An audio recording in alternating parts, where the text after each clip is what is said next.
Hello, everybody.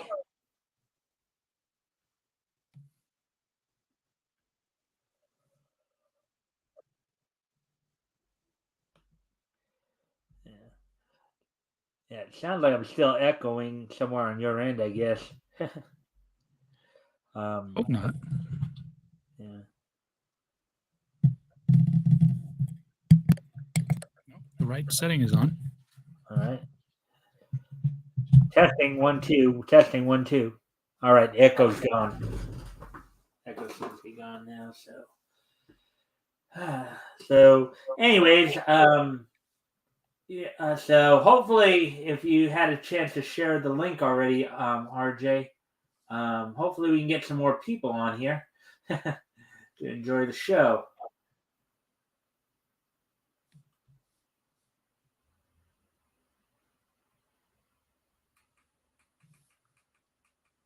I'm just doing something on my end here, see if I can get at least one more viewer on.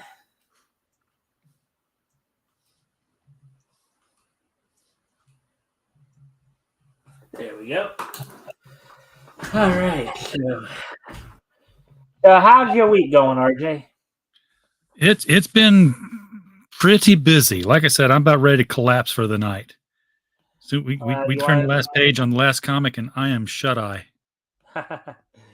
um, let's see. Well, feel free, of course, to also share any links you'd like in the chat. To your channel, your site, what have you.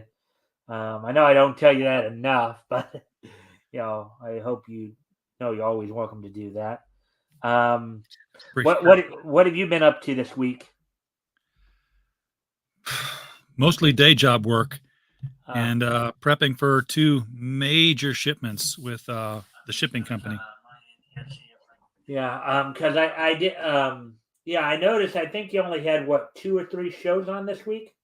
We had 3 shows this week. Okay. I didn't do all of them, which is nice. I get to start delegating now. Well, you had the one guy on. I think, what was it, on Wednesday or Thursday or something like that. Yeah. So yeah. So, anyways, I'm just giving people a chance to get in before we get started. That's why I'm trying to just chit chat here. Yeah, uh, we have a new show. Um, it's all always going to be about horror directors or horror writers, and the host is Damascus Mincemeyer. Yes, that's his real name, yeah. and it is the damn show. So Okay, so that's going to be a permanent fixture on your channel now, then, huh?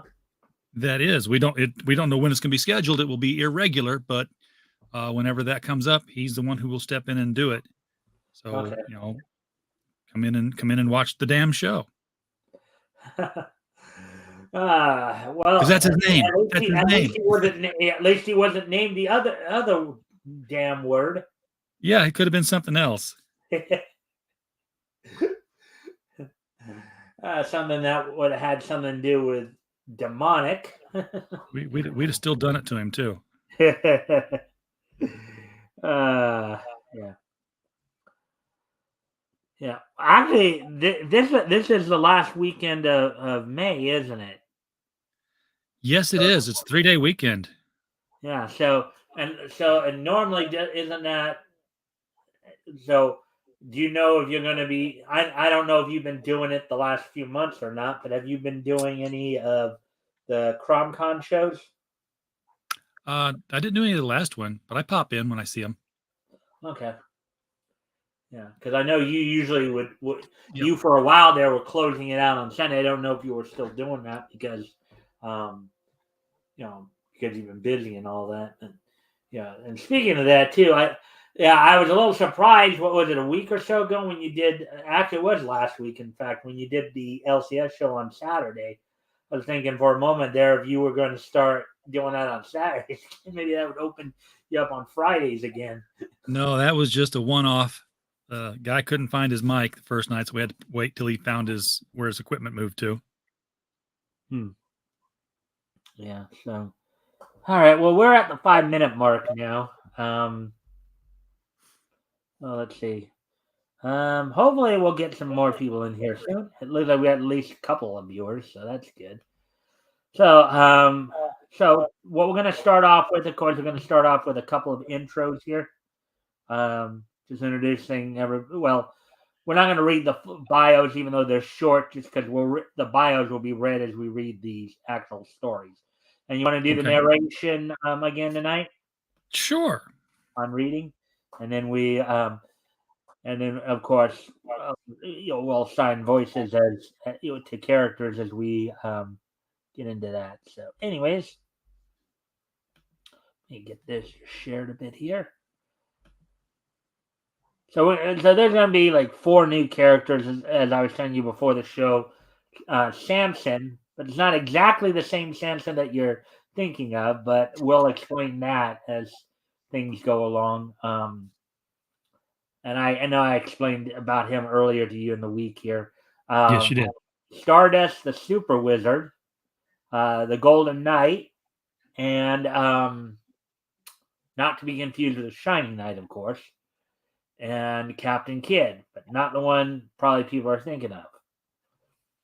So let's go ahead and at least take, the 2 that we can, that they do have information on here. So this is Samson, Fox Feature Syndicate here.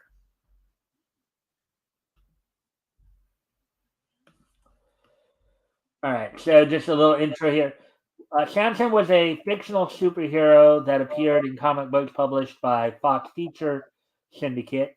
He first appeared in Fantastic Comics #1, of course, cover date December 1939, on sale date October of 1939. The writer was uncredited, but is believed to be Will Eisner. He wrote everything. Yeah. Well, as I understand it, he was kind of operating. I don't know what you'd call it, but he was operating a situation where he was basically writing a whole bunch of stories to sell to a bunch of different comic book companies, right? Yep. And he had to hide that he was doing it. So not to like get in trouble or something like that. Yeah. They don't want you. If you're writing for somebody, they want all your stories. They don't want you selling them to somebody else. They don't want you selling a better story to them than you sold to the other people. You want to say that? You want to think about that and say what you just said again? Yeah, they don't want you selling a better story to them than you sold. There's 2 There thems you in here. go. It's hard to say. Do you know do you know why I asked you to repeat that? Do you know what you said first? There's 2 third-person pronouns in there from the perspective of the speaker here. Right. And it sounded like you mixed them up a little bit. Yeah. That's what I was catching there. Anyway, so the artist was Alex Blum, using the pseudonym Alex Boone. That's not very imaginative. Yeah, and I do know there was a lot of that did seem, and that what we just scanned over there was just the publication history, and I guess I can hit on that a little bit here. Let's see. Publication after appearing in Fantastic Comics in 1939, Samson was given his own title in the fall of 1940. He simultaneously appeared in Big 3 comics along with the Flame and the Blue Beetle. Samson's origin story was revealed in Samson Comics #1. Fantastic Comics ceased publication in November 1941 with issue number 23. I understand it, Samson was the lead feature for this book too. After 6 issues, Samson Comics was changed to Captain Arrow. So Samson got his own title, I guess. September 1941. Samson no longer had his own title. Finally, Samson was replaced in Big 3 in issue number 7, January 1942. This issue proved to be by the patriotic hero V-Man. A short-lived revival appeared in 1955 with another publisher, Ajax Farrell. Um, Samson is among the public domain characters Image Comics revived in a new anthology series, The Next Issue Project, which premiered in December 2007. And we talked about, well, I think they did. I think Malibu did a similar thing with a number of public domain characters too. They did, as But has Dynamite. yeah, well, it does say here, Project Superpowers, a similar Golden Age revival project, um,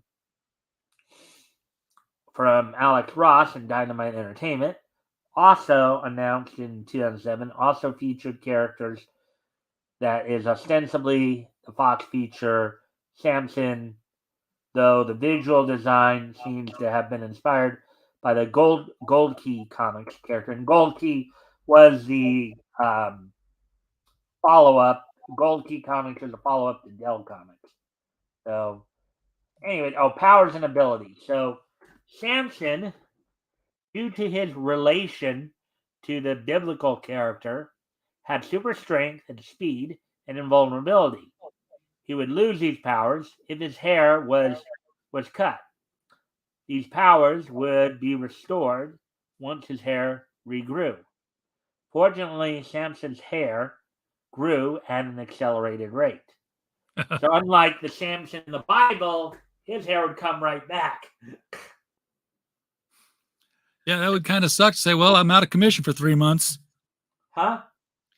That would kind of suck to be a superhero says, well, I'm out of commission for 3 months until my hair grows back. Yeah.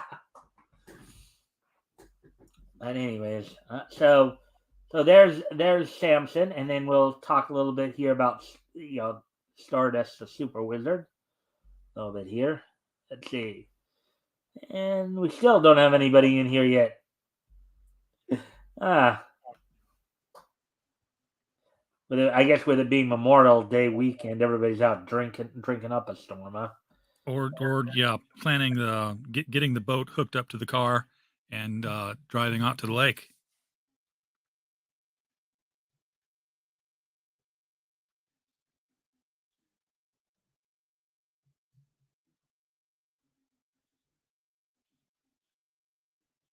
Yeah, so let's see. Alrighty then. Stardust the Super Wizard is a fictional character, a comic book superhero from the golden age of comics, created by writer artist Fletcher Hank. Oh, and by the way, RJ, I did see your message earlier on Facebook about Prize Comics. I didn't I like thought you would be interested in that story. Yeah. Well, I didn't really read into it yet. I was, obviously, I am aware of what Prize Comics is because I've seen the, and we'll probably get more into that when we get to that point when they start up. But anyways, he first appeared in Fox Comics, Fantastic Comics #1, December 19th. Now, December 1939, of course, is the so publication history here. Stardust appeared in 16 issues of Fantastic Comics, December 1939 to March 1941. Those are the cover dates, of course. As well, Big 3 Comics #2, 1941, undated on cover. Some of his Golden Age adventures were reprinted by AC Comics decades later and collected in the books I Shall Destroy All Civilized Planets, the comics of Fletcher Hanks. Does that name sound familiar to you at all, RG? That's a heck of a title, though. Yeah. Fletcher Hanks there? Nope. Doesn't sound familiar to me at all. Okay. Powers and abilities. Like I said, we'll talk more about his biography because biography will be covered when we do the story. In addition to such powers as super strength, flight, and invulnerability, Stardust powers included retarding rays. Yeah, that term would not go over too well today, but what people have to understand, he'd slow him down. yeah, the term retard actually means to slow down, basically, or slow. Yeah. But it does unfortunately have a negative connotation today, and I'm not a big fan of it either. But quite honest, um, that slowed down moving objects, thought recording, and quote delicate detecting unit unquote combination of ESP and supervision. An ability to transform into a human-sized star, and many others. Now, without those superpowers, it's the only reason I'm guessing DC didn't go after Fox here for this guy, because of the extra powers there. Yeah. He was. Because the strength, flight, and invulnerability, he just had that. Well, look, they went after Captain Marvel, even though his powers were totally different. His powers had a totally different source than Superman's. Yeah, and he had less powers than Superman. Yeah. So, all right. So there we go with like at least some of the basic information there and stuff like that. So now let's get into, of course, the reading. So let me just drop that. Oh wait. Actually, before I do that, actually I didn't even need to do that because all I really needed to do with that is just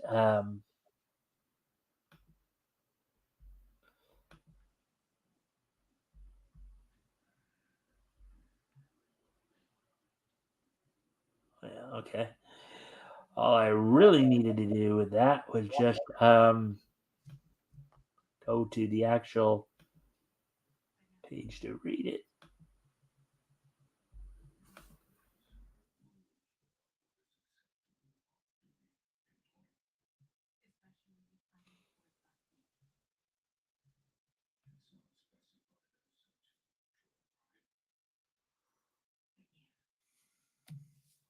All right, so let's see. We need to see Fantastic Comic is what we're looking for. There we go, right there.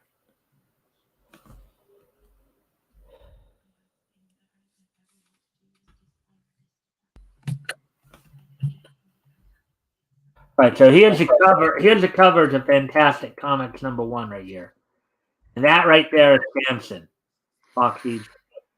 What do you Samson crashed through and single-handed wiped out the enemy. Oh, let's go down this again. Go up and down this again. Look at that. Yep, that's a muscle man. 64 pages of thrills in full color. Stardust, Space Smith, Sub Saunders, Captain Kidd. Look at those guys' faces right there. Particularly the one on the right. They're ready to run for the hills. Yeah. As I recall, when Superbook, of course, did the cartoon, did the episode on Samson and Delilah back in the 80s, you saw a lot of those faces too. And that was, of course, the biblical Samson. Oh yeah, I remember Superbook. Yeah. Here we are at last. After months of preparations and careful reading of your letters, we present Fantastic Comics for your enjoyment. It contains the best stories, the most interesting pictures, the most thrilling comic book a dime can buy. In preparing Fantastic Comics, we tried to give you the best of everything, but you may have a suggestion as to new features you'd like to see or which features you prefer. Please write and let us know. After all, this is your book. Fantastic Comics is on sale the 10th of each month. Now, that's something I don't really think about a whole lot, but there was no such thing as New Comic Book Day back then. Publications were shipping and putting on the shelf every day of the week, except Sundays and weekends, I guess. But But you would go in every day to look for something new, not just pop in on a Wednesday. Yeah. Is it Friday? Yes, Woody, it's Friday already. Time for the historical comic retrospect. TGIF. My mother wrote that on my shoes. I found out later it meant toes go in first. Instead of thank God it's Friday. Yes.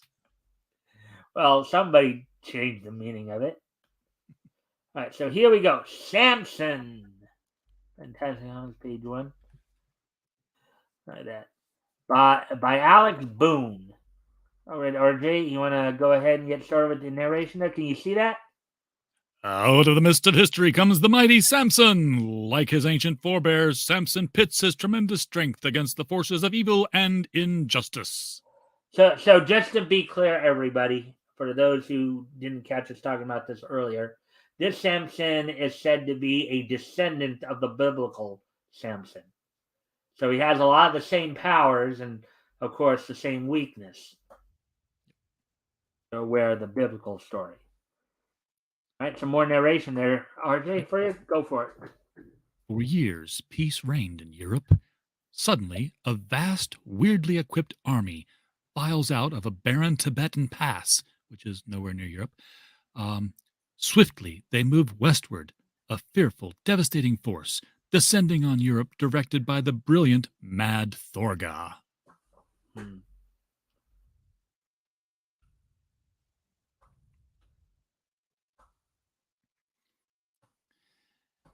Exiled from Western society because of his mad plans, Thorga's twisted mind bends its energy to schemes of world conquest. Thorga works laboriously at his many machines. You want to be Thorga here? Sure. One cubic inch of this solution will destroy an entire city. Yeah, you do a pretty good job of that voice. Ingeniously, he keeps in touch with his generals by means of a high-frequency thought transmitter, part of which is a huge television screen upon which he can follow every move of his armies. Safe in his Tibetan laboratory, he directs his forces toward world destruction. So basically, the bad guy here has a big TV screen that gives him telepathic powers, apparently. Yeah, he can think to the TV and see what he wants. Nice.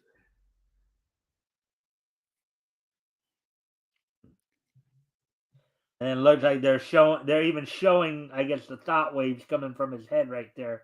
Yeah, he's the remote control. Oh, don't you just wish we could do that today? Just think to the TV and go. Yeah, but you know what? People's thoughts are so random and all over the place. And of course, men think about a certain thing every 7 seconds. So it'd be like, I want to watch the news. And there'd be like news, news, news, news. 7 seconds later, Pamela Anderson in a bikini. Then news, news, news, news. Oh news. yeah. Speaking of which, I saw that pic too on your Facebook. Oh yeah, my it wasn't Pamela Anderson in a bikini. It was my birthday lunch at Twin Peaks. With all your lovely lady friends. Yes, who don't know me from Adam, but they come over for birthdays and let you take a picture. Roaring over cities and villages, Thorga's bombing planes wreak terrible havoc among millions of innocent inhabitants. Women and children fall moaning in their tracks as the confusion and devastation increases. Right. Suddenly, on the screen in Thorga's laboratory, a strong, stern face appears. It's mighty Samson. Great heavens! Who is this man? He will ruin my plans. Oh, way to go, RJ! Oh, I think you just hit that guy just perfectly. That's the voice I think is. This is an almost all narration comic, isn't it? We had one last week too. Like the last one we did last week was pretty much all narration. Simba the Great, Simba King of the Beast. With horror and amazement, Thorga watches the yellow-haired giant destroy a whole battalion of Thorganians single-handed.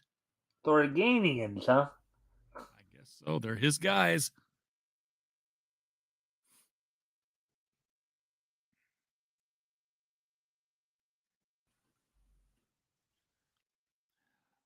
One by one, Thorga's armed troops fall before the miraculous strength of Samson. Astounded, Thorga watches his war machines destroyed and his evil plans thwarted by one man. Who is this demon? I must stop him at once. In a rage, he orders out a fleet of ships to capture Samson. Hundreds of swift planes immediately zoom from the massive 3-tier airdrome. Wow, a three-story hangar. That's kind of cool. Gigantic tanks also lumber forward in pursuit. Super machines against one super being. Meanwhile, on the battlefield, If it wasn't for you, Samson, we would have been completely wiped out. It's a fight. It's a fight against evil. I am only doing my duty. Thorga must be destroyed. I was trying to differentiate the voices a little bit. yeah, at least Samson knows who Thorga is. Thorga has no idea who Samson is. Uh-huh. But look out! There's an enemy tank. Oh, there's some narration right there. I couldn't figure out whether it was below or above. Samson laughs and runs forward, dodging flying bullets.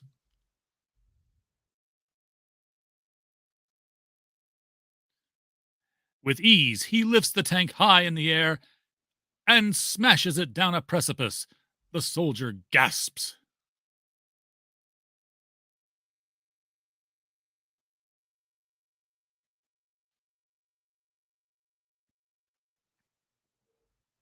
There's narration there.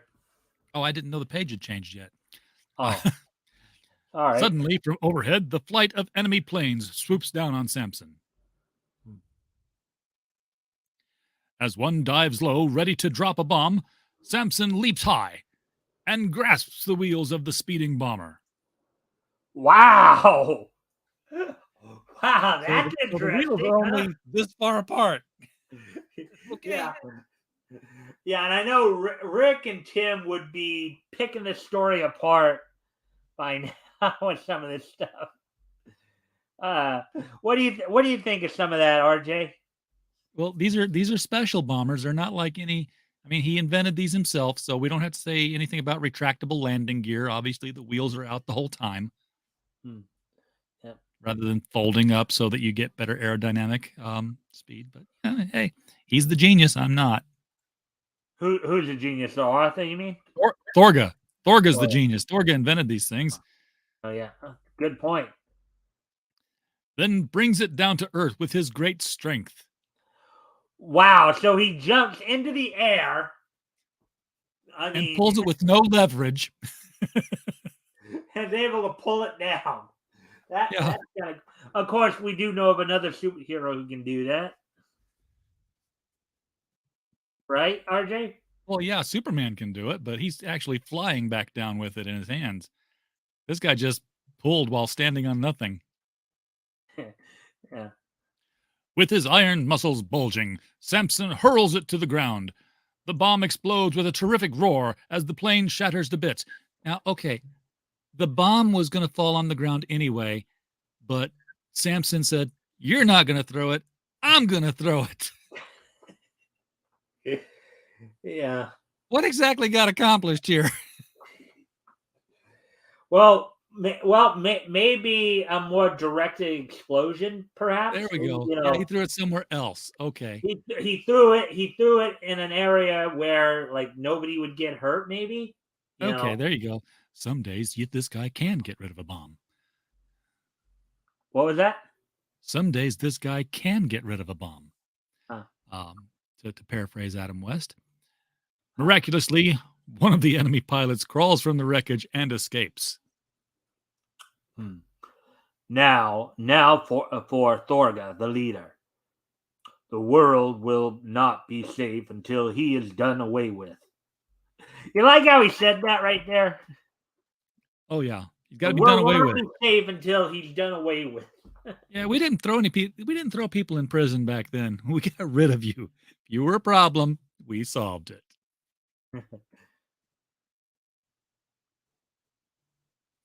Singling out one of his comrades, he tells him of his plan. I'm on my way to destroy Thorga and his laboratory. You want to be the soldier there? Good luck. That's not much of a plan, by the way. Yeah. But but I think back in this time, superheroes were a lot more simplistic than they are today. Oh, I know. Just he had to find somebody to tell him, "Hey, I'm going to go take care of this guy." Swiftly, with mighty strides, he nears Thorga's hideout. So Thorga's not hiding anywhere. He's got a sign that says Thorga's hideout. I should be there by dusk. I'm trying to sound like a muscle man. Yeah, you're working it. Finally, as the moon rises, Samson approaches the enemy's headquarters. Cautiously, he sneaks up behind the watchful sentries. In an instant, he disarms one.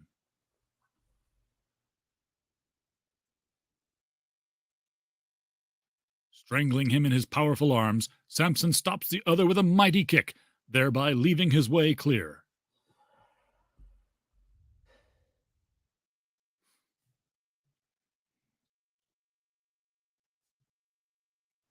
Leaving the stunned sentries behind, he marches straight to the fortress. Look at that. With a powerful wrench, he rips the great oaken doors from its hinges. We saying look at that for the door? Yeah. And I'll remind you, as I'll remind everybody in the chat, if anything here grabs your attention, feel free to comment and or ask questions. We'll try to answer the questions to the best of our ability. And if you guys haven't already, if you guys can like and share the stream, so we can get some more friendly people in here, that'd be appreciated. Anyways, let's get back to the story here. See where else. Okay.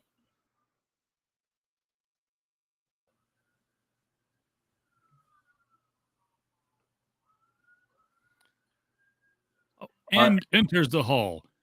And wow, it's a couple of ands. And enters the hall and confronts the astonished generals fiercely.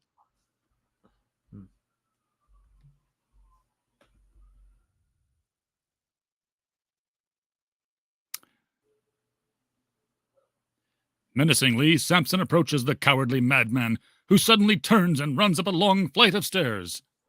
This is the end of your diabolical schemes, Thorga. No! No! Hurry, men! We can still defeat this giant! I am not through yet! And sometimes the ways they would do the panels here would be a little tricky. Yeah. We've been talking about that a lot lately, too. Especially if you're scrolling, which they didn't think you would then. Even his mighty strength cannot defy my super death ray! Oh, a super death ray! Oh my God! It must be the end of Samson, huh, RJ? Yeah, well, it's better than a regular death ray. This is a super death ray. This one will kill you dead. Or so you think, right? Yeah.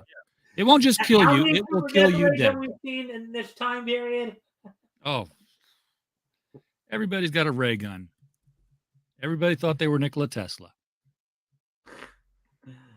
But Thorga's plan is futile, for Samson smashes the door down with a blow, scattering the men around the laboratory.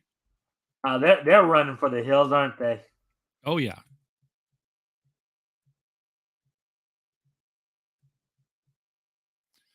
With a wild leap, he springs upon the nearest man, tearing the life from his throat. And look at how he's grabbing his throat there. Yeah, both hands.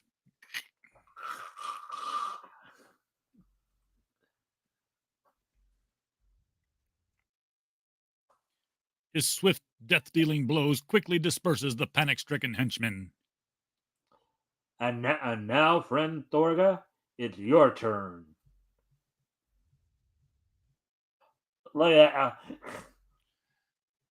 He lifts the screaming Thorga and dashes him violently to the ground. Ouch. Now, using his gigantic power, Samson begins to wreck the laboratory with its mighty machines of destruction. now to destroy this place of evil. Maybe I should have gone first there. I usually just let the narration It's hard to go. tell. Yeah. Yeah, usually we've had a lot of them where the narration's at the bottom of the page and it was meant to be read first. Now look at this beautiful picture here. Because even though this is not the biblical Samson, this is definitely inspired by the pillars of the Philistines. Yeah, when he was chained up and he prayed to God for one more strength. Yeah, I remember that story. That's definitely that. It's Thorga's fault anyway for stacking columns like that.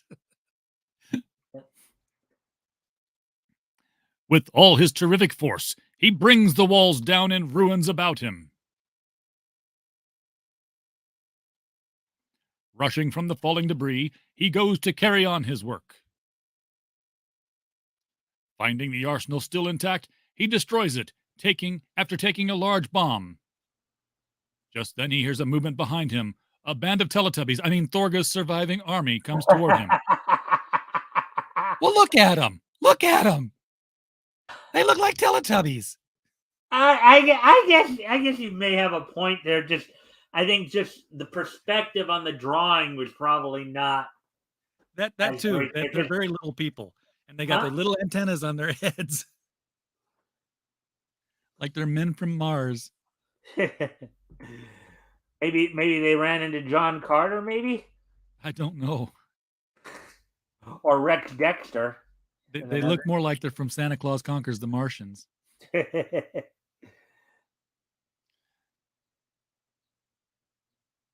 Carrying the heavy bomb, he runs up a nearby hill ahead of them. Come on, you barbarians. Nothing to say there except boom. The leaderless army, completely demoralized and hopelessly beaten, surrenders. Samson, we want you to become our leader. You're the only one fit for the task. I'm sorry, but I cannot accept. I must carry on my fight against crime and corruption. I must go now. Goodbye. Mere words cannot express our gratitude. Turning his broad and powerful back on the grateful army, Samson walks into the setting sun to carry on his lone battle with the forces of evil. This would be a great place now to play the theme song from The Incredible Hulk.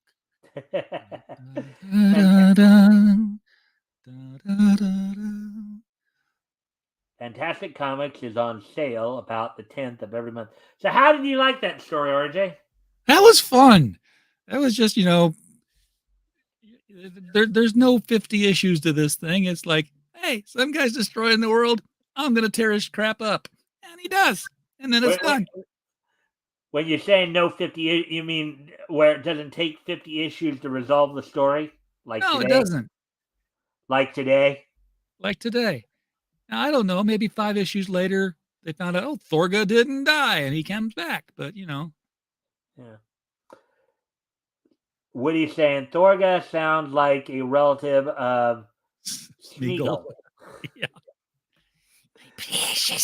My precious. Or Tinky Winky. Tinky Winky. I liked it too. Yeah, it was a fun story. I think if we could get more people to come and watch, they'd enjoy it too. Anyways, we'll continue on with the next. Let's see, there's Buzz and the Land of. And here we go. The Super Wizard Stardust by Fletcher Hank. With the wrestler. Huh? Not to be confused with the professional wrestler Dustin Rhodes. Actually, Stardust was Cody Rhodes, not Dustin Rhodes. Goldust. Okay. Dustin was Goldust. Cody was the one who portrayed Stardust. Anyways, RJ? While a secret army of spies and murderous terrorists conspire to undermine business and the government, A distant radio call is picked up in America. A message transmitted from somewhere out in space.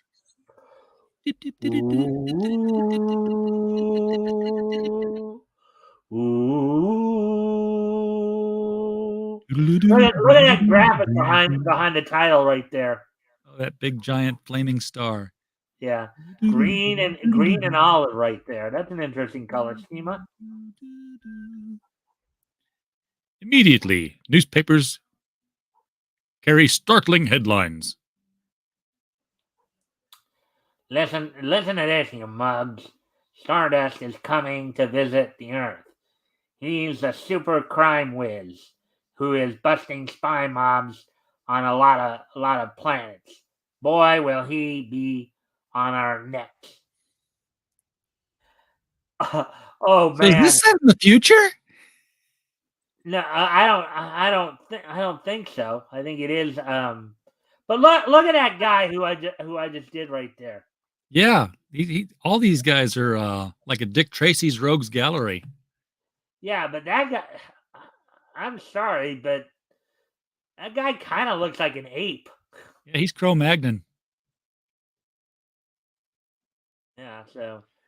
The broadcasting companies fill the air with details that terrify even our big shot public enemies.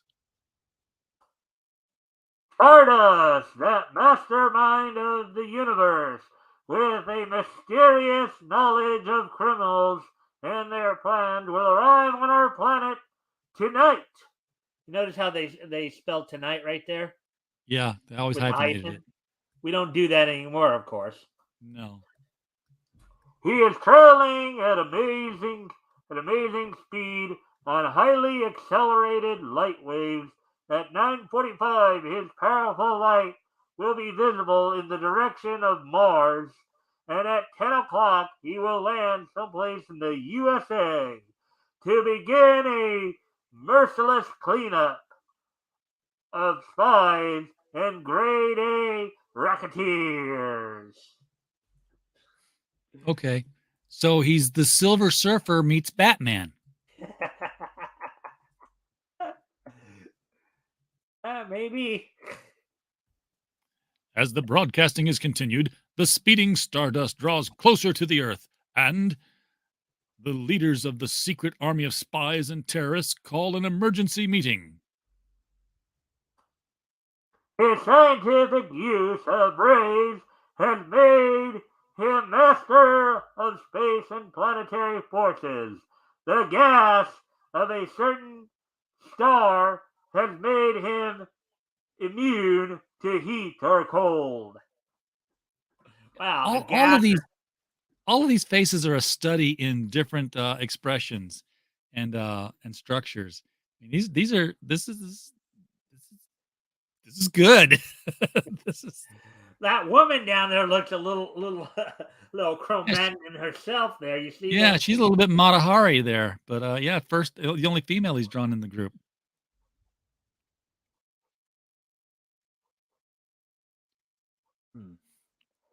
We must destroy him as soon as he arrives. Get him in the dark. Use the typhoid germs and poison gas on him. Oh boy, they're pulling out all the stops, aren't they? Okay. Yeah. Use our hot X fusing liquid on his apparatus. Hot X fusing liquid, aka acid, I guess. I guess. Take him apart with the atom smasher. Turn the new shredding guns on him. Get him out of our way. Wow, these guys are pulling out all the stops, aren't they? It kind of reads like a Judge Dredd comic. Stardust carries artificial lungs that enable him to breathe safely under any condition. He uses new spectral rays that can make him invisible or as bright as the sun. Hence the idea of him being a human-sized star, maybe? I guess so, yeah. Remember what we read earlier, RJ? Yeah. He wears a flexible star metal skin controlled through rays from a distant sun. So it sounds a little bit like the nth metal, doesn't it? Yeah. We can at least see where some of the ideas DC got in later years came from, can't we? Or other comic companies. And rendering him indestructible by chemicals or by electrical or violent force. So it sounds like all the gangsters' plans are all for naught, maybe? Yep. I mean, he just said, let's get him with this stuff. That stuff doesn't work. And he's already prepared for it, right? Yeah. He's so superior and we won't be able to touch him. We had better lay off him for a while and go on with our work.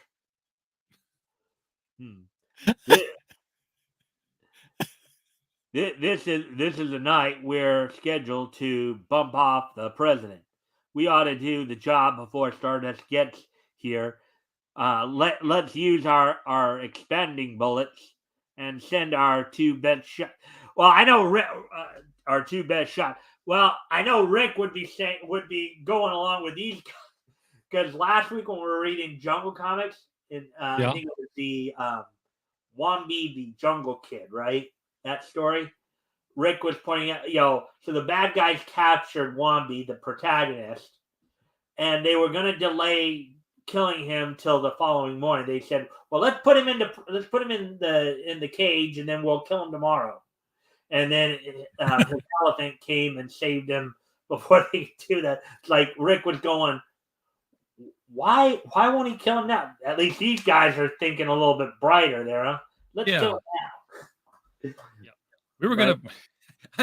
It's just these guys are so bad that assassination was just like that was on our schedule for to do tonight. This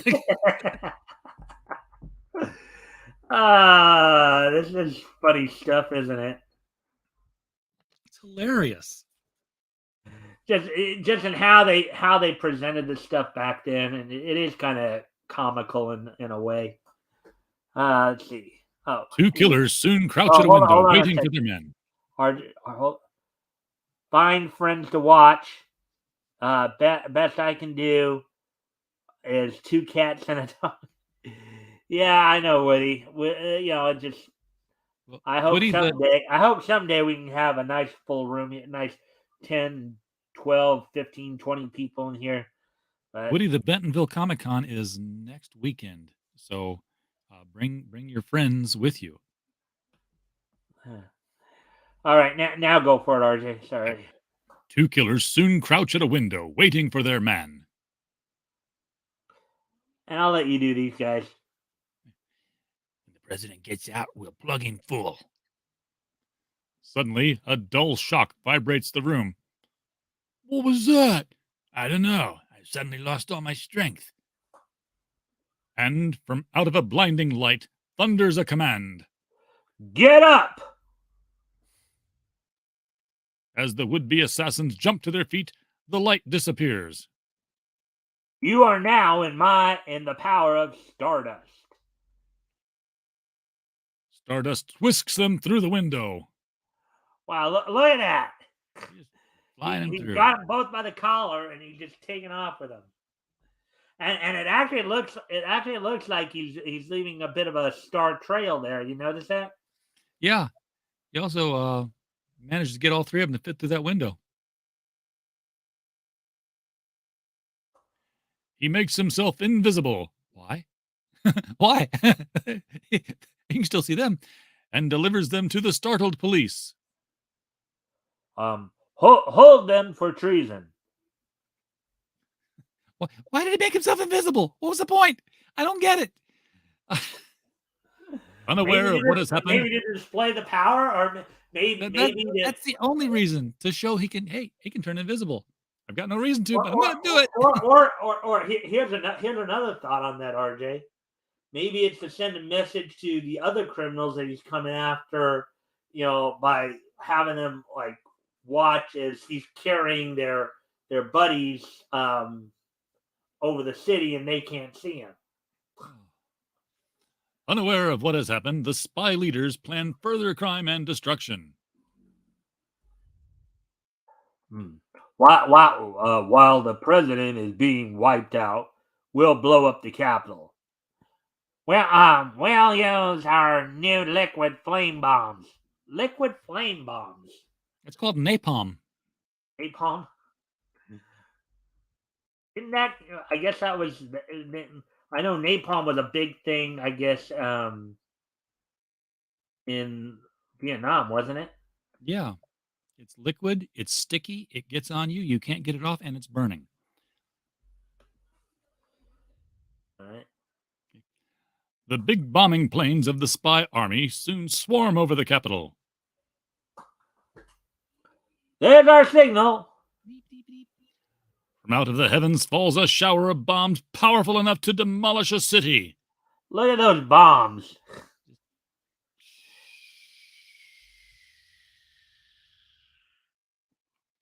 At the same time, the brilliant form of stardust shoots across the sky. Brilliant form of stardust. That's look at that descriptor right there. Oh yeah. Brilliant form of stardust. He meets the bombs in midair, and by use of his anti-gravity ray, he changes their course.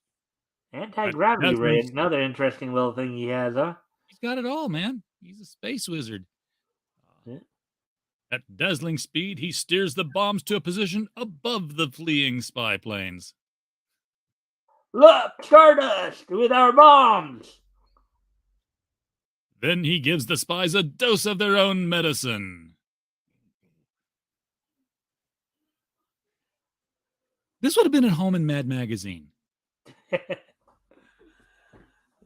You think that From a secret tower. You think the late Al Jaffe would have liked this stuff? I think so. I mean, this is his kind of style too. From a secret tower, the spy leaders watch the disaster. We must destroy the super wizard. He's wiped out every plane. Let's use the atom smasher on him.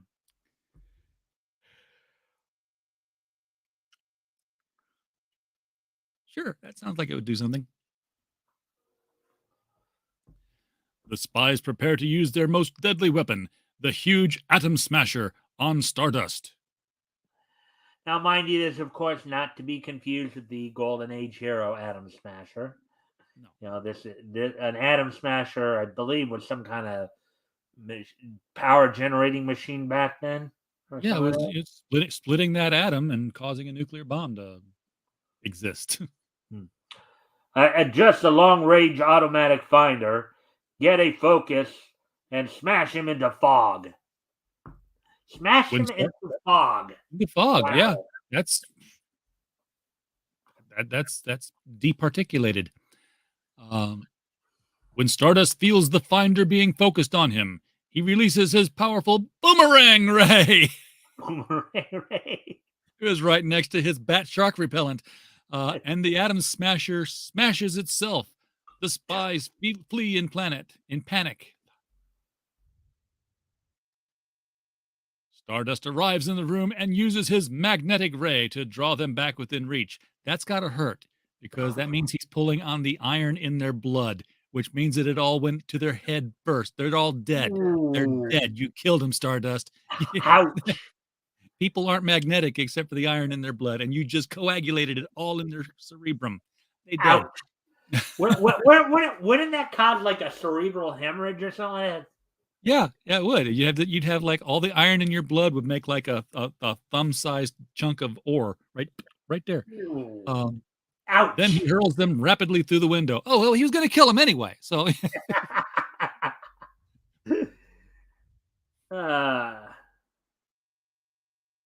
Oh no, he wasn't going to kill him. They're dead anyway. But he wasn't going to kill him. Just before they crash upon a housetop, Stardust uses his suspending ray, which is different from his anti-gravity ray, and the spies suddenly hang helplessly in the air, not far above the roof. You can stay there till the G-men come and get you. I wonder. Look at how high they're up though from the roof. I wonder Yeah. how the G-men are supposed to grab them. Yeah, and I wonder how the G-men are supposed to bring them down off of the suspension ray.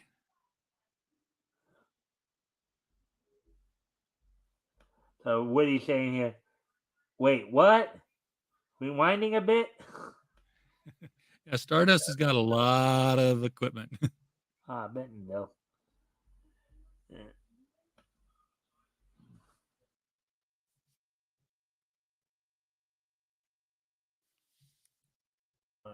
All right.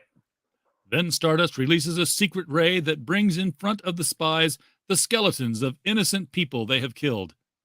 Oh wow, that's got to be horrific. Okay, that's the play out of the Spectre's book. And Spectre wasn't even around yet. It's still, I think, a year or two before the Spectre actually makes his debut. Yeah. From this point, So he's making them look at the dead bodies that they've killed of people they've killed. Gaze at them for a while. At the office of the G-men, a strange vibration suddenly rocks the room, and the men feel dazed and helpless. Something strange is going on. The vibration is followed by a flash, and the room becomes empty. The G-men find themselves on the housetop. How are they going to get down? How did we get here? Good Lord, look up there. Whoa, that's got to be a frightening sight right there. You're on a rooftop, you look up and you have bodies intermingled with skeletons like that. That's got to be quite a RJ, how do you think you might react if you all of a sudden were on a roof and you were looking up and saw that? How do you think I'd be throwing up from the teleportation. I mean, this guy's basically Dr. Manhattan. And do you want to explain who Dr. Manhattan is to those of us who may not know who Dr. Manhattan is? Read Watchmen. Just read Watchmen. You'll know who Dr. Manhattan is. He's just short of being God. Oh, so he's near on. He's kind of like Q, maybe, from Star Trek: Next Generation. Yes, except with no humor. The skeletons vanish, and Stardust appears beside the bewildered G-men. Above you are the leaders of the spy army, with my compliments. In 5 minutes, they will drop. Good luck. No kidding. Good luck. What are they supposed to do? Catch them? I guess so. and you know they got to sing. And just think of how high that's got to be, even from the rooftop itself. I mean, they're going to be coming down pretty hard. Well, they got 5 minutes to figure this out.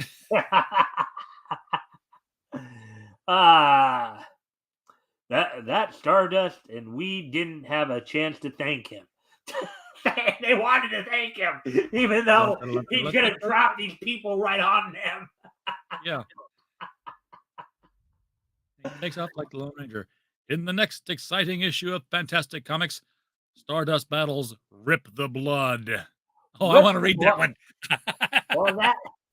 I want to read the next issue when he battles Rip the Blood. Well, the next time you're with me, we're going to be going through DC though. But RJ, that's why you should come and watch every Friday night when you have a chance to, because you never know what you're going to find. Because I know the last time you were with me, you were when we were looking through the stuff from Archie, you were into the Champ Comics stuff too. Yeah. Look, I mean, these stories are so exciting. We should all be getting into this every week.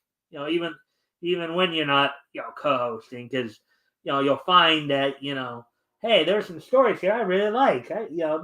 This looks good. Look at how these worlds were developing, though. Look at how this medium was developing, huh, RJ? I'm just thinking of all the different facial expressions. I mean, these guys were. This is the kind of stuff you would see in EC Comics. Everyone was very, very distinctive. Yeah, so I guess Fletcher Hank here, who did the art, who wrote and drew the story here, compliments him, I guess, right? Yeah.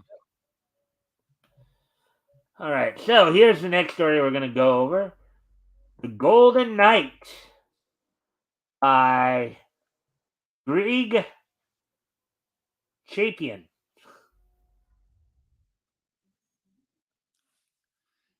During the Crusades, there lived a great and noble knight, Sir Richard, the Golden Knight of Warwick. His fame had spread far and wide because of his great prowess. One evening, while gazing into the fire, a strange vision appeared before him.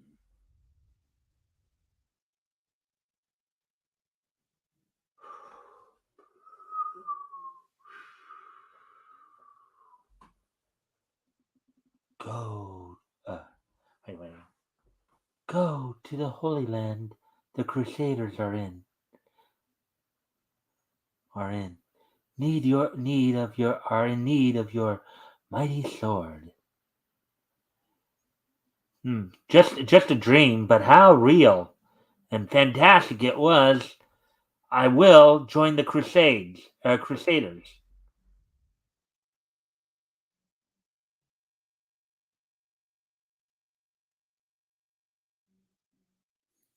Early the next morning, Richard takes leave of his friends.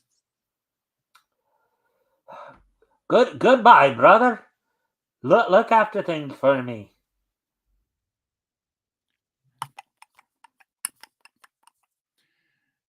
At the foot of the mountain, Sir Richard's fellow Crusaders wait impatiently for him to join them.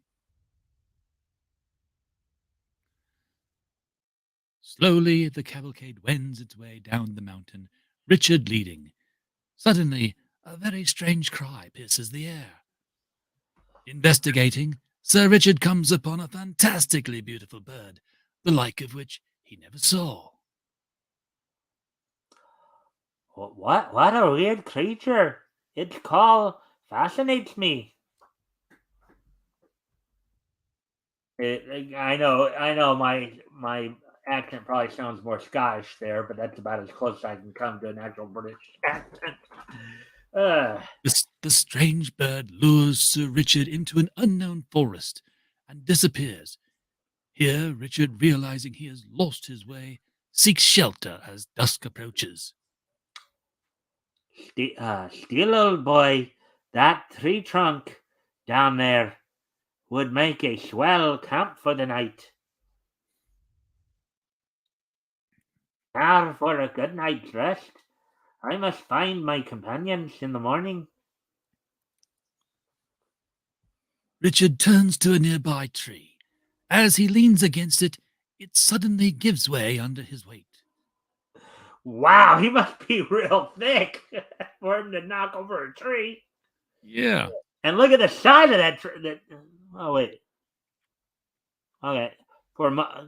That tree did look kind of big there, didn't it? Oh, yeah. Flexing his mighty muscles, Sir Richard moves the tree trunk and discovers a hidden trapdoor beneath it.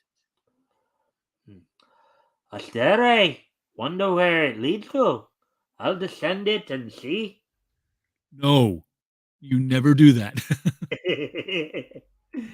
Sir uh, Richard hadn't seen enough horror movies.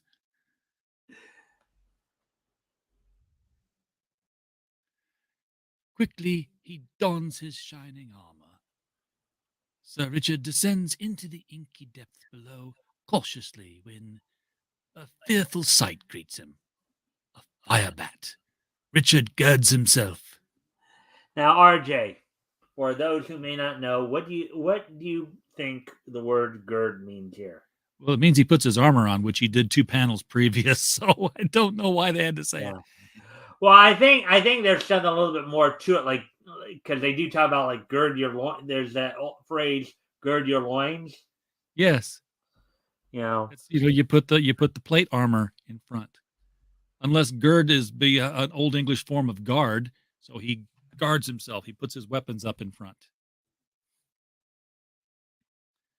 Timing his stroke, Richard deals the monster a death-dealing blow.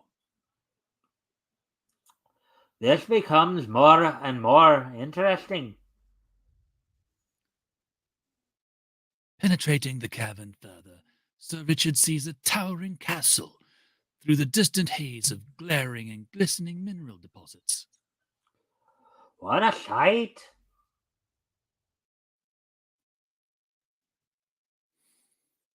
I think I'm still rocking it, RJ. Even though I know it should be British, but That's fine. Scrooge McDuck can go on the Crusades. No gates or drawbridges. I'll have to jump across. This is easier than I'd expected. A few feet more and I'll reach over. Looking down, Richard sees the band of Saracens huddled in conference, but he cannot overhear them. What are they doing here? Moving closer, Richard hears. There are 5 groups of crusaders setting out for the Holy Land. It's your job, Ollie, to see. Oh, actually, oops. Yeah. He ain't Scottish. Yeah. Oh. There are 5 groups of crusaders setting out for the Holy Land, and it's your job, Ali, to see that not one of these infidels reaches his destination. I got so caught up and then I forgot to double check the character there. Yeah. Richard's face hardens as he listens. If their plan works, the Crusaders haven't a chance. Must stop them. Hold on there. This shall be the end of your evil scheming. Prepare to die. That's his plan? Okay. Very simplistic writing at this point. And yeah. We have talked about it, ad nauseum on here. Rick and Tim in particular have talked a lot about the writing and the plot holes and all that. Who is this fool of an infidel? Who dares challenge us? Hand me my sword. Wait, I have a plan. You have a plan. You just showed up, but you've got a plan. Okay. He's a fast thinker. Why don't you join us? We could use one as okay. Why don't you join us? We could use one as brave as you. To prove our sincerity, you are welcome to dine with us. I promise no harm to thee. Come, let us discuss this together. You think that would be a wise idea for him to share a meal with them? Nah. What do you think could possibly happen with that? Oh, I think they're lying through their teeth. What do you think they might try to do in that setting? Oh, they're just trying to draw him in, and then they'll kill him when he comes down. Yeah, or if they actually do try to serve him dinner, what do you think they'll do with the dinner? Oh, they might poison it. Yeah. his tongue is too glib for honesty. I'll take his offer and see what happens. So he's suspicious, but he's still gonna go for it. Oh yeah. Richard walks bravely to the tables. While Richard's back is turned, Ali works. That would have been read after the dialogue this time. Yeah. You have chosen wisely, my boy. You shall be well repaid. This old oh, okay. Yeah, I didn't that's even a realize woman. that was a woman.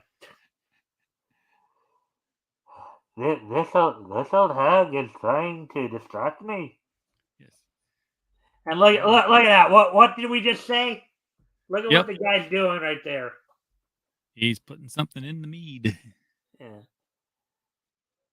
The meddling fool. This will teach him. Richard sees Ali through the corner of his eye, takes the flagon, and, apparently unaware of its poisonous contents, raises it, saying, I give you death.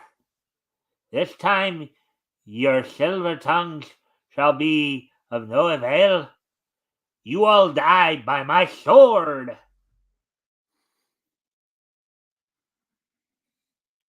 Didn't get it off quite as well this time, but that's okay.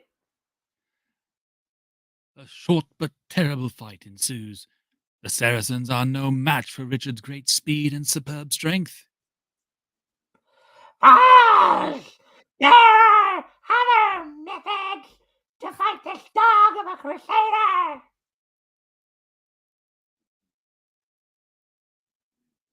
Now, now,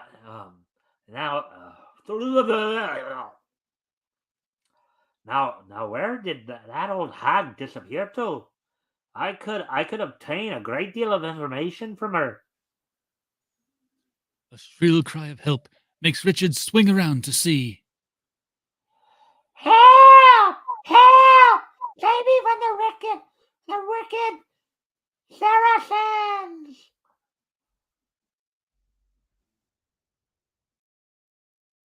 I should have done a little better with that girl.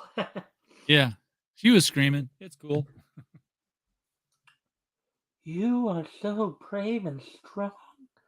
I saw you overcome those Saracens, and against such odds too. Why, you're a beautiful maiden. Who are you? Catching him off guard, the girl suddenly draws her dagger and lunges at him.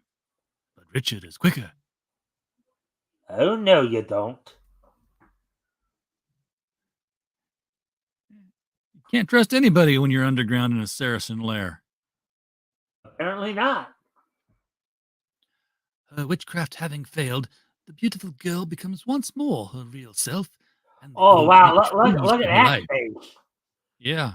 You would almost think she was a man with that face.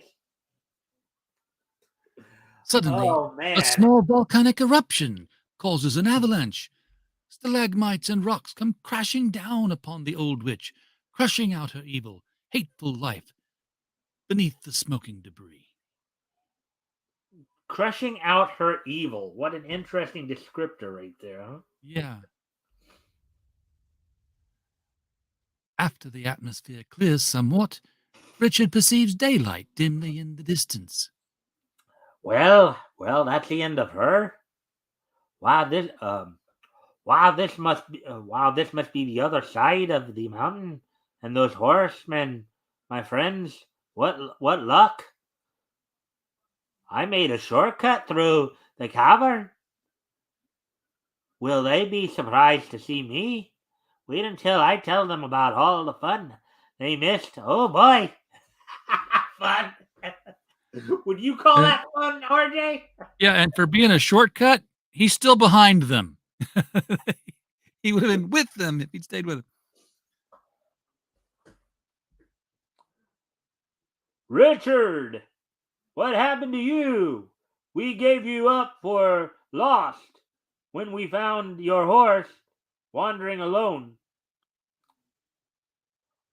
Oh, John, here I am. Thank heavens my horse is safe. Don't miss the next exciting adventure of the Golden Knight in the next issue of Fantastic Comics.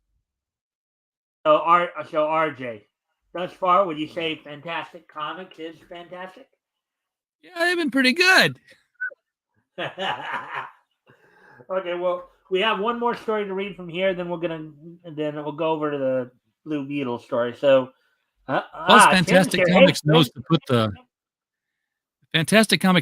the dialogue and the narrative boxes in the right order, so we don't have to get confused like we've been doing with other comics. We'll just read the words as they appear now. Yeah. Well, anyway, so something different. Yeah, these sword and sorcery comic. Yeah, this particular one is the Golden Knight. Ack. Let's get pissed to the gills, okay?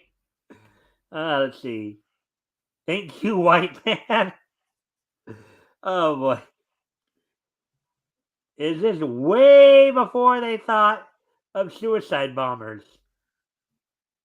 Yep, this was back when they had witches Let's see. and fire bats. Maybe I should not say this out loud. Yeah. Damn, he is too white for us to beat him. Run. Oh boy. Oh, you should have been here for Samson, Tim. Yeah. My jokes are aimed at simply notice how good the main character is at everything. Yeah, Oh. you should have seen the stories we were reading before this one, Tim. Yeah. They were pretty Stardust. good. Stardust could do anything. And if I can get RJ back on Sunday, come back to us on Sunday to join in the conversation, he can give more of a detailed description of what we read tonight and give his thoughts on them. Yeah, and if you guys haven't already, if you can like and share the stream, see if we can get some more friendly people in here, that'd be appreciated. And as always, feel free to comment and or ask questions. And we will do our best to try to answer them to the best of our ability. With that, let's see. So we got one more story we're going to cover here before we head over to Mystery Men College for the. See, there's Space Smith, but that's not the one. Let's see. Yank to Captain Kidd Explorer. So by Bill Bossert. Now this is of course not the same Captain Kidd most people think of, not the pirate. This is an aviator, as you can plainly see. All right, RJ. 200 miles from his camp, Captain Kidd's sharp eyes catch the glint of reflected light in the green maze below. He wonders what it is. Wow, look at how they start off with that, huh, RJ? Yeah, it's he sees something. Hey, what's that? Swooping low, Captain Kidd finds a huge camouflaged castle. What the? A fort here? It can't be. This is unmapped jungle. It's unmapped. Why are you flying over it? Oh, sorry. Then the engine sputters and dies. Well, that's good timing. I'll have to dead stick down. I can't understand it. I've got plenty of gas, and I checked the ship myself. Hmm?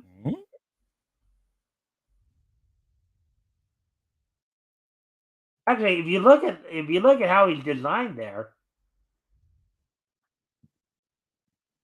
Captain Kidd, the way they draw him, he does kind of look like a kid, or at least he's got a young-looking face.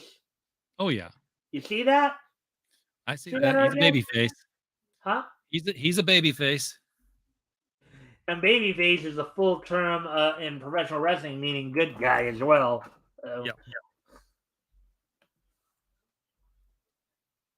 Huh? Follow. You want to do the bad guy right there? Oh sure. Follow me. Captain Kidd is led through the main gate by the elaborately uniformed guard.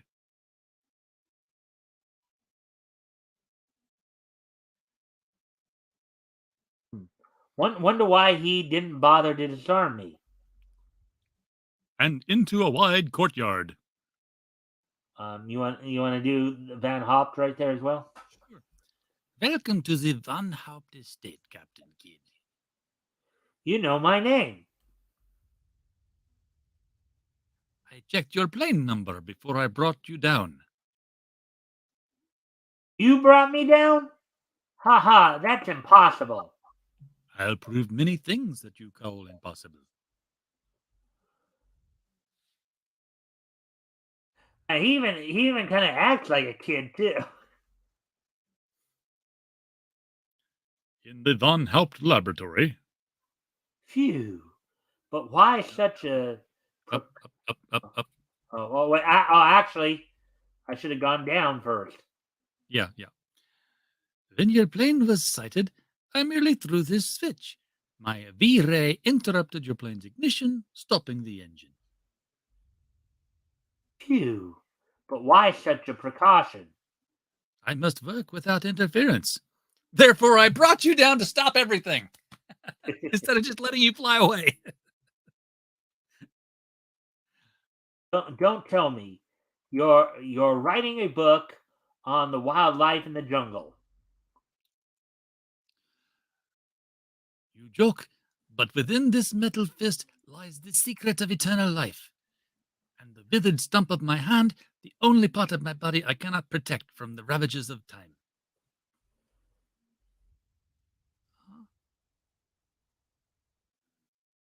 I don't want to be a wet blanket, but I know you don't believe me, but you let me show you the operation which gives eternal life. Come.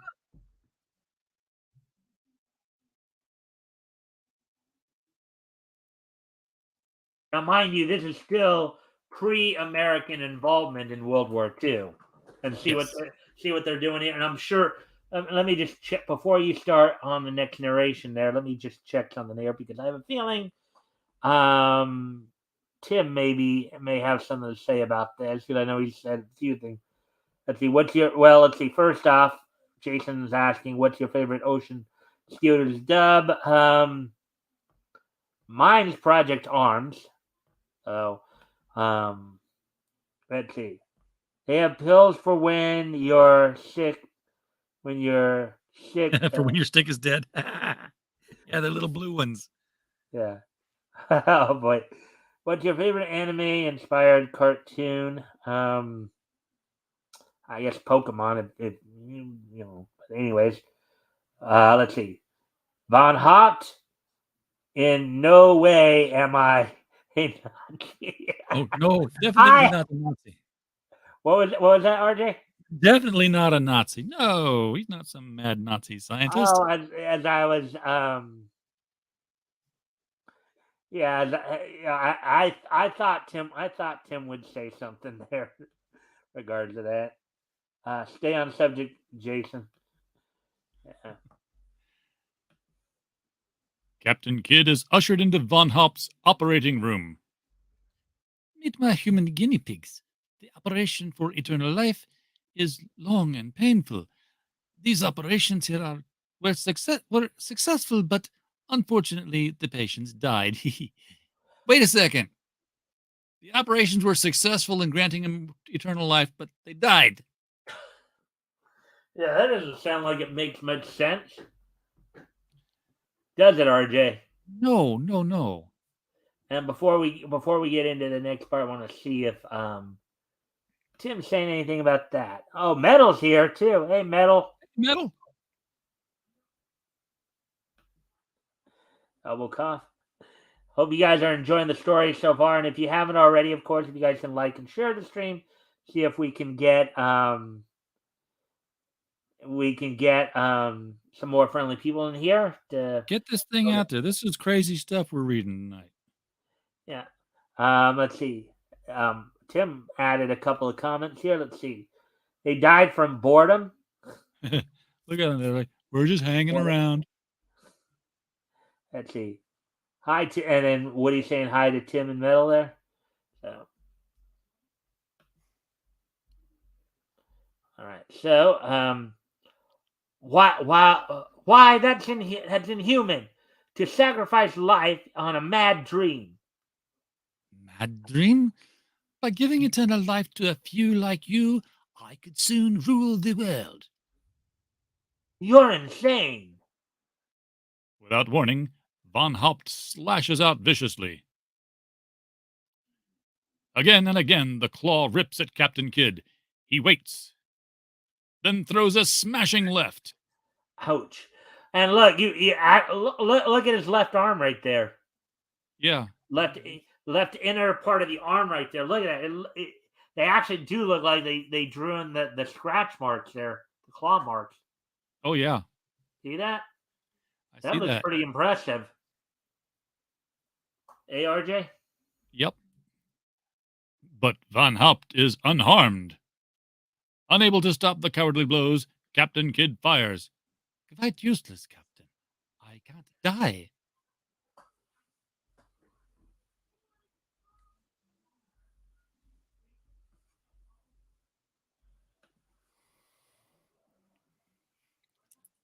In one last desperate effort, Captain Kidd maneuvers Van Haupt onto the catwalk. Guard! And with a swift shove, sends him toppling into a sulfur vat below. The claw, it's fallen off. For an instant, the uncovered stump appears. The sulfur spilled by Haupt's fall ignites. The fire spreads across the catwalk, but Captain Kidd dashes through. The pursuing guards won't follow. Wow, look at that. The Captain Captain Kidd is an adventurer, isn't he, there, RJ? He is now. Out a side door and into his plane. Just safely in the air when the fire reaches the gunpowder room. Oh, boy. Talk about timing. Because you know there's got to be. Talk about timing, huh? Yep. And I guess that was it right there. Done. They seemed a little anticlimactic at the end. Good thing his plane started working again. Huh? It's a good thing his plane started working again. Yeah, right as the building exploded, right? Yeah. Let's see. So that's all from let's see now. And then Tim saying, "Yo, Woody." Metal saying, "I died once, but I got better." How did you get better, Metal? Tim asked. Well, I'm alive, aren't I? That's definitely better than dead. Captain Obvious. Must have given his plane some blue pills. Yeah, cured that dead stick. Oh, boy. Alrighty then, so we'll just breeze through the rest of the comic real quick. Just flash through, look at the drawings here. Click Falcon. Saunders. Again, you do have like a bunch of different types of stories here too. I mean, we covered quite a few here. So now with that, I'll go back to the previous. Okay, one more. Do need to double check something before we get started. We're going to, of course, be in Mystery Men Comics. Going to read one story there, and then we should be done with the readings. I just got to remind myself of which specific issue. Let's see now. And we're going to go on and read so we're at hour 28, so we're actually got some good timing here. So we're going to go and read the Blue Beetle story for this month as soon as, of course, I just remind myself of what issue this is. Let's see. Just give me a sec.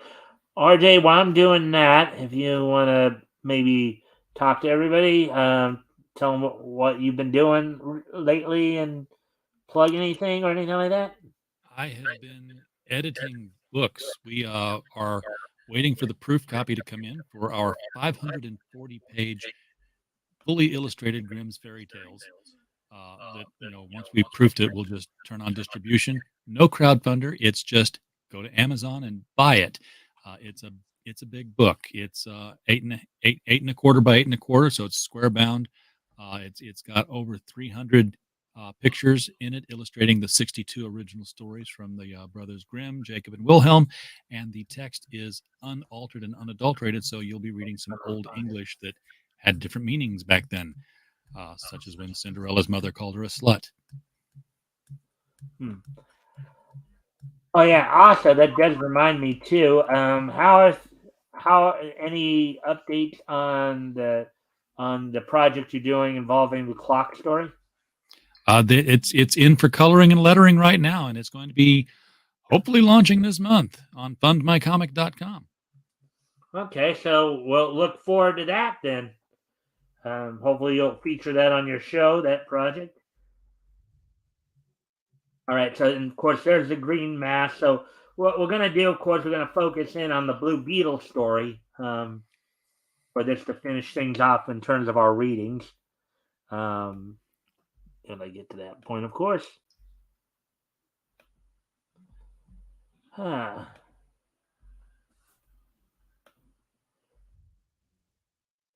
The Green Mask by Walter Franke.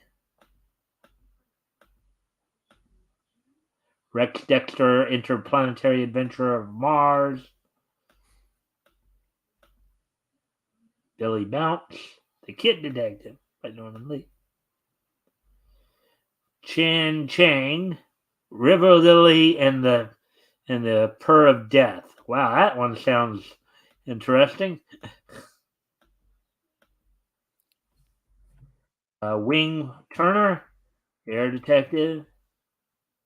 Lieutenant Drake of Naval Intelligence. Some people might argue the Navy does have intelligence, but Hemlock Jones and Dr. Potsum. Of a parody of a classic, huh? Oh, yeah. Wanted Dr. Here's a Wanted Mystery Man, Mr. Death. There's a text story. Captain Savage. Here we go. Blue Beetle. Blue Beetle. A trap for Blue Beetle. I'm gonna get the Blue Beetle.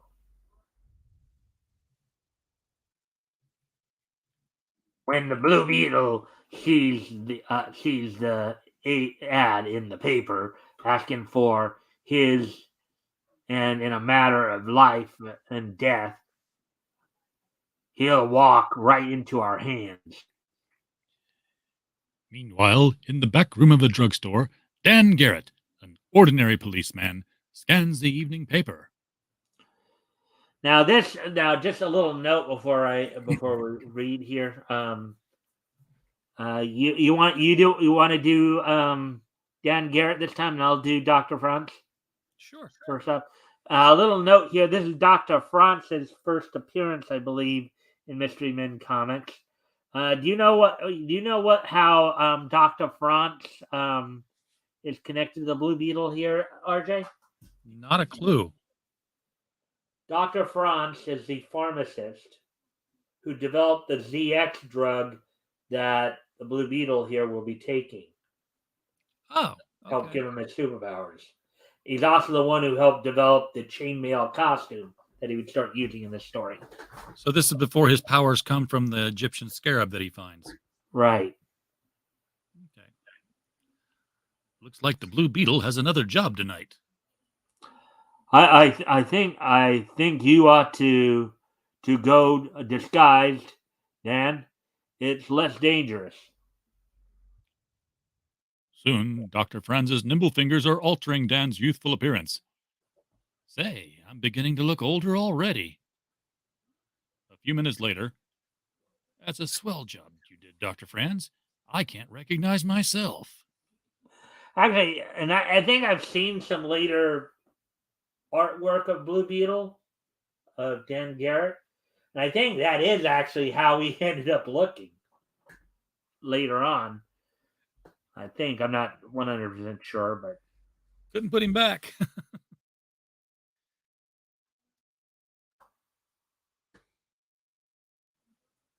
the one on the left there, I think is him.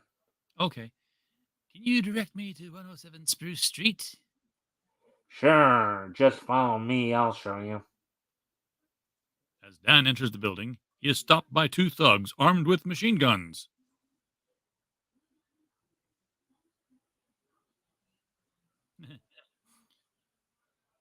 Stand still. The boss wants to see you, Blue Beetle. Ha ha ha. Suddenly, the old man discards his clothes and goes into action as the Blue Beetle, destroyer of crime. So apparently they knew it was the Blue Beetle the whole time. Apparently. Yep, didn't fix a thing. Wow, he's after me. Well, you called him. As the gangster tries to escape, the other thugs come hurtling upon him. Oh boy.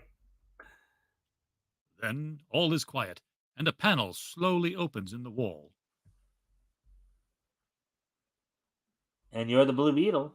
Oh, that's right, I am. I'm going to see what's in there, because I'm an idiot. In an instant, a steel cage comes crashing down. Trapped. You're right. He is an idiot. Yeah. I walked right into a trap, didn't he?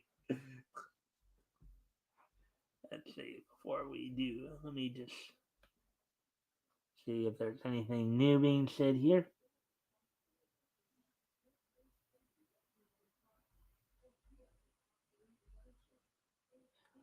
Oh yeah.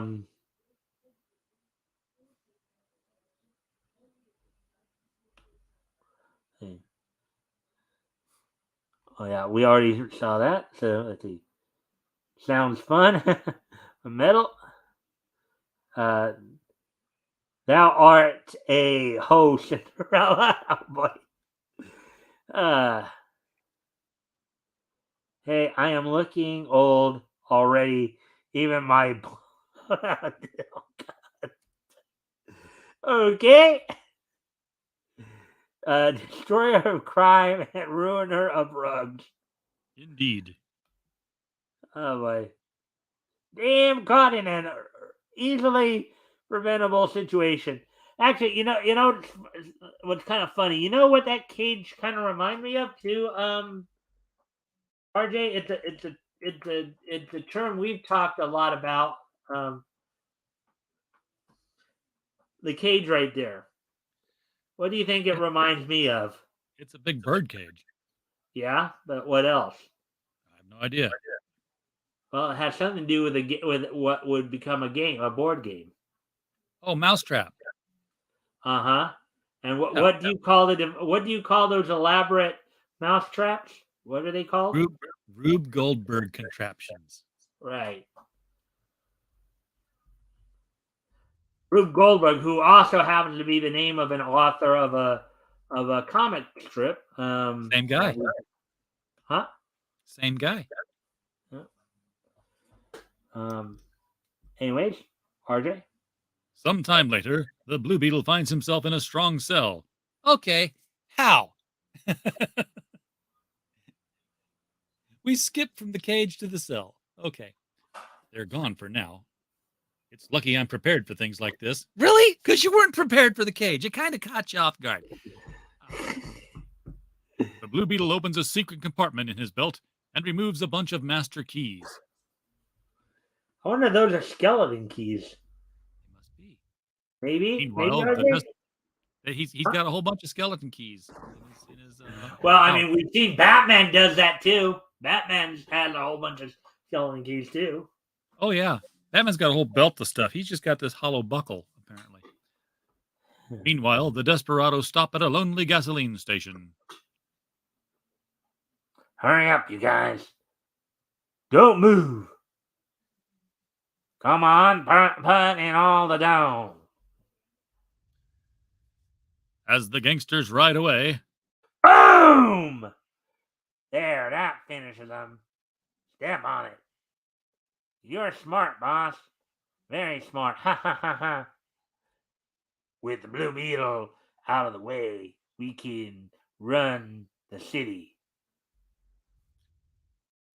the gangsters file into their hideout, and the leader speaks. After I tell him my plans, I'll bump him off. Of course. Yeah, you just have to brag. Before we kill you, let's brag about what we're going to do, right? Yes. And since we were going to kill you the whole time, but we wanted you to sit in a cell for a while first, all by yourself, to think about it. Well, we went It's out. kind of funny because, as I was telling you earlier, RJ, Rick and I were having pretty much that same discussion last week with one of the characters too. I was telling you that earlier with Wombi the Jungle Kid. That's why Ozymandias's speech in Watchmen was so powerful at the end. When he's telling everybody what the plan is, and Night Owl says, "You can't get away with this," and he's like, "I'm not some villain from a comic book that's going to tell you my plan if there's a chance you're stopping it. I did this 35 minutes ago. You weren't even here. It's done." Suddenly, the head thug, lets out a frightful scream. All right, well, hold on a second, RJ. Mousetrap? Oh, yeah. You mean how he just walked right into the trap. Yeah, well, he's prepared for a situation like that. I think Jigsaw would kill this guy easily. Oh yeah, but he's got keys. He'll let himself out. He's gone. Of course he is, you moron. Right? Yeah. He's on the fire escape. As the Blue Beetle emerges from the alleyway, Mannigan, his cop friend, who is on special duty, chances to pass by. Special duty. I wonder what special duty is. I don't know. Wasn't supposed to be there, but today he is. Well, hopefully it's not cleaning up Dookie. I hope not, yeah. Get the joke? A little play on words there. Now, this is his cop friend when he's a cop, but not when he's his Blue Beetle. All right. The Blue Beetle? And brings down his club, but the Blue Beetle's male costume dulls the blow, and he pretends to be unconscious. Now, you know why they call it a male costume? MAIL? Because it was made out of chainmail. Right. Yeah. I think I told you that earlier, didn't I? Yes. Yeah. So, by golly, got you at last.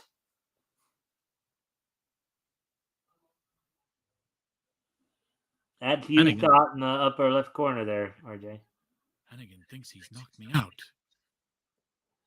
I'll see who you be, Blue Beetle. I hate to do this to a swell guy like Mannigan. Now, mind you, Dan, who is Blue Beetle's secret identity, is Mannigan's partner. He's his cop partner. The Blue Beetle calls out to the thugs who are searching for him. Here I am, you big lugs. Get him, you guys. I'll follow you.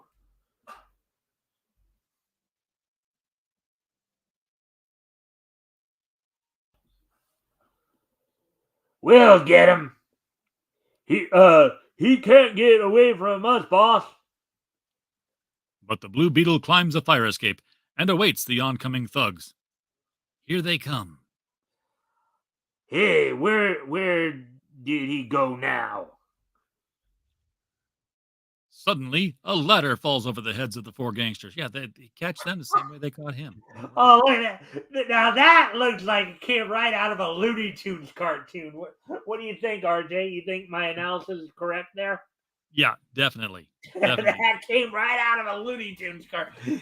Now, granted, Looney Tunes wasn't quite, like Leon Schlesinger was still doing some black and white animated shorts with Porky Pig at this time. But it wasn't, they didn't even have color ones yet at this point in time, 39. Oof! Yow! How did you boys like my special rat trap? Nuts. Hey, crime just don't pay with you around. Of course it doesn't. No. Mannigan regains consciousness and finds a key at his feet. I better phone headquarters, by gosh. Soon, a patrol wagon arrives. Step lively, you mugs.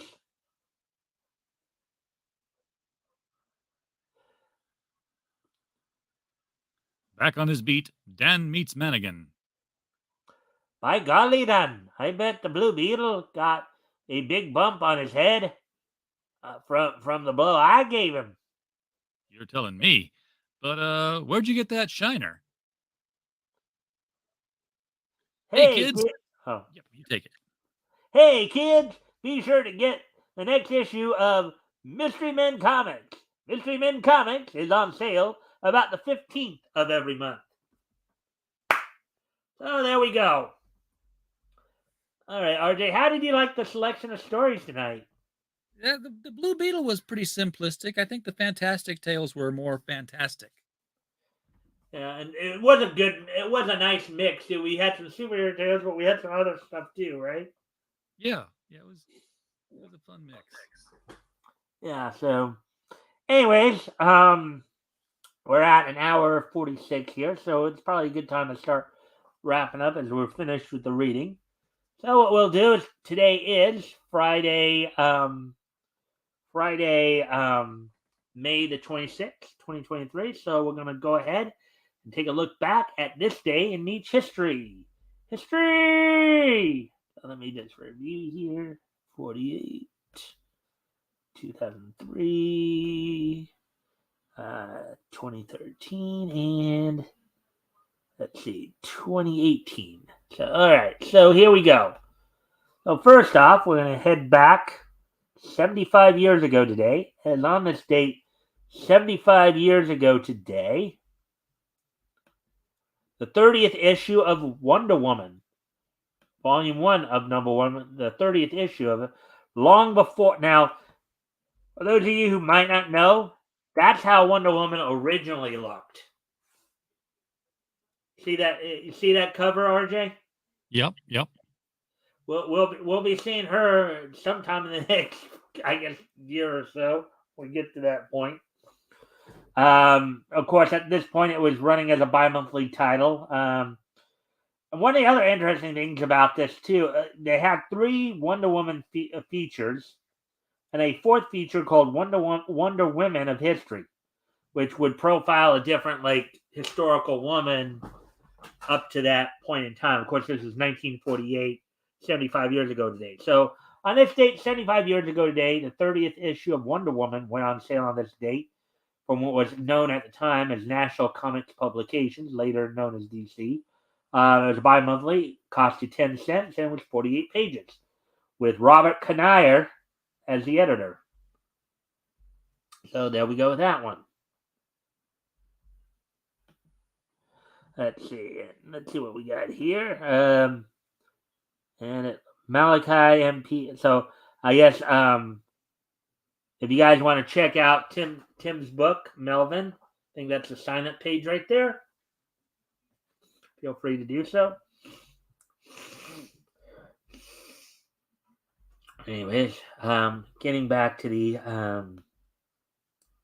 this day in each history here.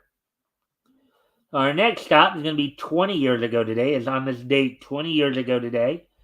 The WWE held its Monday Night Raw event from the Mobile Civil Center in Mobile, Alabama.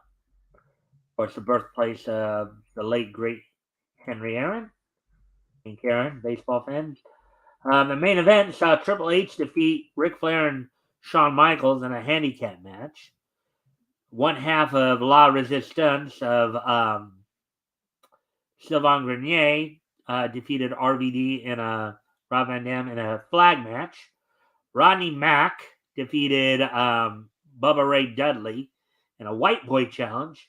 And both of these men still are active, by the way. Rodney Mack is going by the name of, Damage, I believe, in NWA, and is one half of the masked tag team known as Blunt Force Trauma, while Bubba Ray Dudley is going by the name of Bully Ray, going back and forth between the NWA and Impact Wrestling. The aforementioned Goldust from earlier defeated Christian. Val Venus defeated Steven Richards, and Booker T led off the night by defeating Test, who had Stacy Keibler in his corner. So, anyway, 20 years ago today, Monday Night Raw from the Mobile Civic Center in Mobile, Alabama. That's near your neck of the woods, isn't it, RJ? It's still a few hundred miles. Yeah. In the same southeast region, though, of the United States, so, right? All right, so anyways, moving on to the next piece of Nietzsche history. On this date 10 years ago today,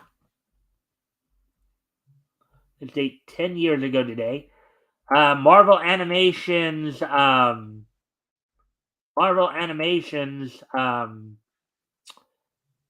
Avengers Assemble premiered on Disney XD on this date 10 years ago today. So this date 10 years ago today, Marvel Animations Avengers Assemble premiered on Disney XD on this date 10 years ago today.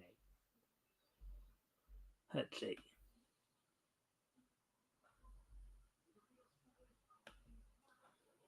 Good meeting. Yeah. And finally, on this date 5 years ago today, in 2018, the third installment of a compilation film series based on the anime Code Geass Lelouch of the Rebellion premiered in Japanese theaters on this date back 5 years ago today. The subtitle Glorification. This was the third in a set of compilation movies from the Code Geass anime series, as produced by Sunrise Studios. On this date, 5 years ago today, Sunrise Studios Code Geass Luke of the Rebellion Glorification premiered in movie theaters on this date 5 years ago in 2018. So there we go, everybody. That's it for tonight. RJ around for just a couple minutes afterwards, just for post game and all that. I thank everybody for being here tonight. Hope everybody enjoyed the show. I do appreciate all the likes and the shares. Hope to see everybody back here on Sunday when we come back for our weekend edition, when we have the panel here with everybody. And with that, I will wish everybody a good night, and then we'll see you on Sunday. Bye!